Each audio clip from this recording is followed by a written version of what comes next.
নমস্কার, স্পটার নিউজে আপনাদের স্বাগত। উত্তরপাড়া ইয়ং মেন্স অ্যাসোসিয়েশনের উদ্যোগে 26শে জানুয়ারি অনুষ্ঠিত হবে 5 কিলোমিটার দৌড় প্রতিযোগিতা। এবছর এই প্রতিযোগিতা 75 বছরে পদার্পণ করবে।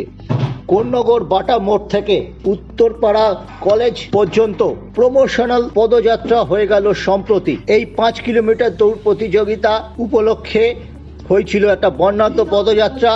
উত্তরপাড়া মনমোহন উদ্যান থেকে শুরু করে এই পদযাত্রা শহরের বিভিন্ন প্রান্ত পরিক্রমা করে উত্তর কলকাতা কলেজ বাস স্ট্যান্ডে গিয়ে শেষ হয়েছে। রনপা থেকে শহরের বিভিন্ন ক্যাম্পের খুদে খেলোয়াড়রা অংশ নিয়েছেন এই পদযাত্রায়। এই প্রসঙ্গে আমরা কথা বলেছিলাম সংস্থার সভাপতি সমরেশ চট্টোপাধ্যায়ের সঙ্গে। তিনি কি বললেন চলুন শুনে নিই। এই পদযাত্রার কারণ হচ্ছে 1950 সাল থেকে এই পদযাত্রা এই যে আমাদের যে আজকের মানে দৌড় প্রতিযোগিতার এটা হচ্ছে 75 বছর। সেই উপলক্ষে আজকে এই 75 পদযাত্রা করা হলো। এই দৌড় প্রতিযোগিতা হবে প্রতি বছরের মতন প্রজাতন্ত্র দিবসের সকালে কোন্নগর বাটা থেকে শুরু হয়ে নেতাজি সুভাষ দ্বিতীয় অবধি।